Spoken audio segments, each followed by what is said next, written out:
There once was discovered a land where freedom flowed like a clear, refreshing stream. Word of this wondrous stream spread to places where the currents of freedom were weak and dying. Many who heard of the river longed to come and live in this new land, to refresh themselves in this stream, for they knew that the power of freedom was great, that it would renew their hope and replenish their energy. So they came and tasted the waters of freedom, were refreshed, and they said, "Here is the greatness of this land. So long as this stream flows strong and clear, our people will be filled with life and hope. Our land will bring forth a vigorous and abundant life. But if these waters cease to flow or lose their clarity, our land will decay and die." The new land prospered. The people tilled the soil and built great cities. Remarkable inventions and new ideas made life rich and joyous in this land of freedom. The people became content. How good to live in this most favored land. They grew proud. How well our hands have cultivated and built. Their pride grew and grew.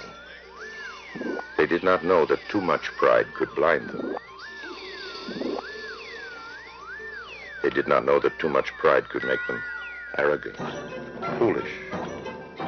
And so it happened that because they so coveted the river, they barred from it people who looked unfamiliar or talked differently, in the false belief that strangers were not deserving, little remembering that not long ago, they too were strangers.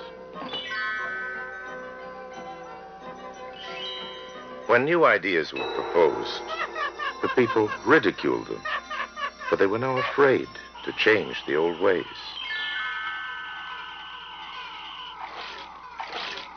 When some among them arose and selfishly took more than their share, the people did not stop them, but instead resolved to do the same.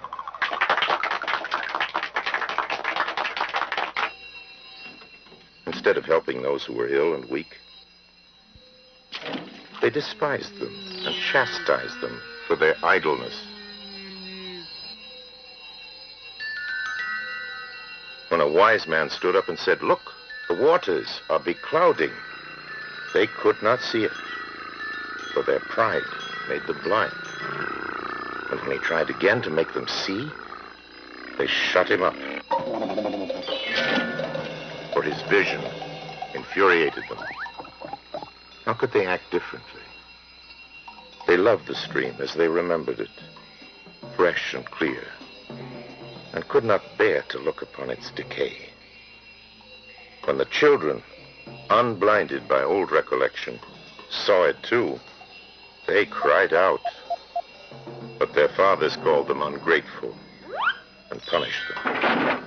And even as the river grew weak and muddy, glib leaders said it was strong and clear and must be sent to certain deserving lands.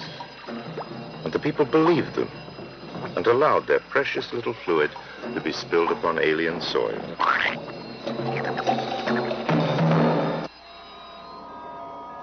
The people, feeling their hopes dying and their energy waning, finally looked at the river. They saw it was wasted and stagnant. The spirit of despair was great in the land.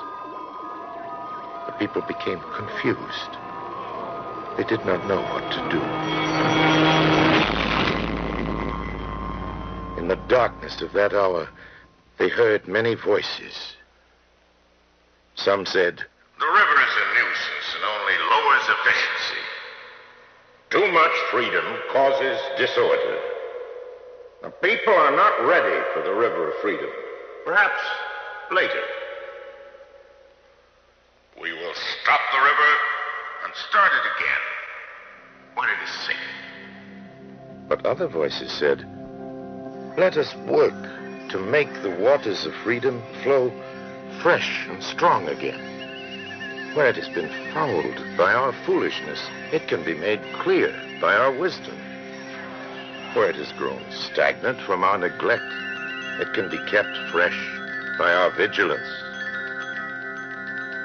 And the people listening said, the life or death of the river of freedom is in our hands.